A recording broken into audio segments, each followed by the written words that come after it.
Welcome to BodyGeeks. As always, I'm your host, Brandon Gertis, and today we're going to talk about curcumin. What is curcumin? It's also called turmeric.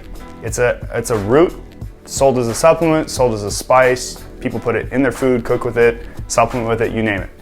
Now, why am I telling you about it today? It's one of the few things that can actually help build muscle and burn fat at the same time. I know I said you can't do that, and you can't do that. However, there are things that sometimes give us this little glimmer or glimpse of like, oh my God, it could do both. It could help you with both at the same time. You're shitting me.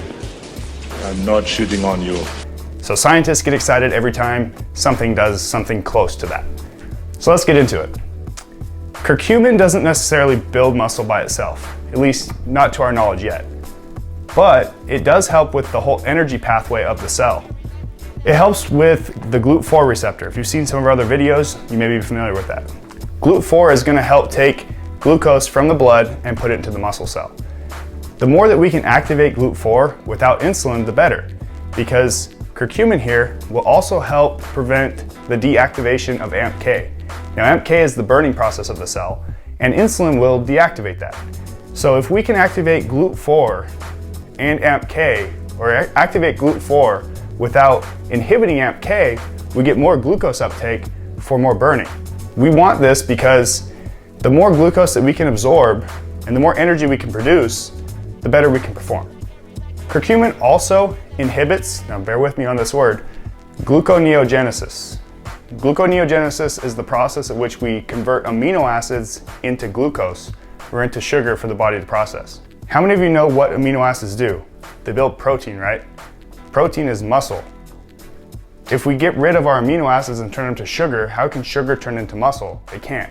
So the more conversion of amino acids to sugar means you're making less gains. So if we find something like curcumin that can inhibit this or slow this process down, it means that we're not burning muscle tissue at a faster rate.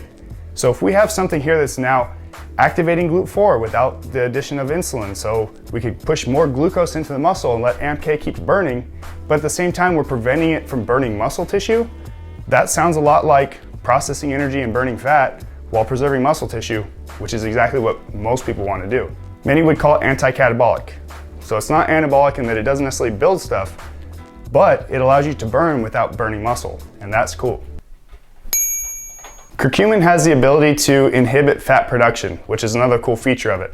So if we're shuttling more glucose into the muscle cell, we're keeping the burning processes going, and we're protecting muscle from being burnt, while at the same time we're not allowing the body to store body fat. Does it get any better than that? Like, curcumin's looking like an all-star. Not only is it going to prevent new fat from being built, but through that whole process it's going to increase fat burning. So we're protecting muscle and we're burning fat. This is awesome. Applause? Somebody give me some applause. Another cool thing about curcumin is that it helps reduce inflammation. Now, anybody who suffers from arthritis, if you have extra sore muscles because you train really hard because you're a beast, reducing inflammation is going to help reduce pain. And reducing inflammation is going to help prevent the body from degrading itself. Inflammation in a joint is one of the things that hurts the most, which damages the most. I have ulcerative colitis, an autoimmune disease. Curcumin has been proven to potentially help treat ulcerative colitis, an autoimmune disease that they don't know how to cure. Something as simple as this root can do something like that.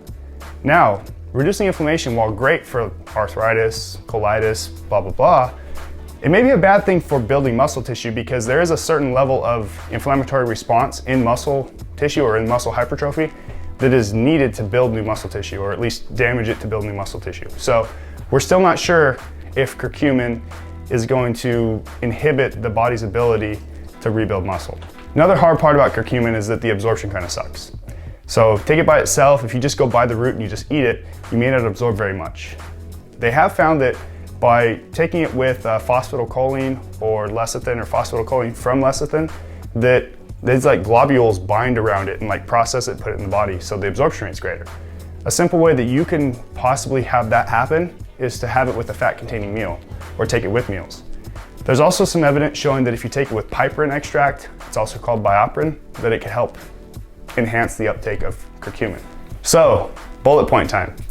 Curcumin will help the body soak up more glucose, inhibit the body's ability to burn muscle tissue, inhibit the body's ability to build new fat, increase fat burning, keep AMP-K active so you're continually burning and processing and promoting energy for performance. It can also reduce inflammation. What more do you need? Stay tuned because we got plenty more videos coming your way, like how to add muscle mass to your wiener.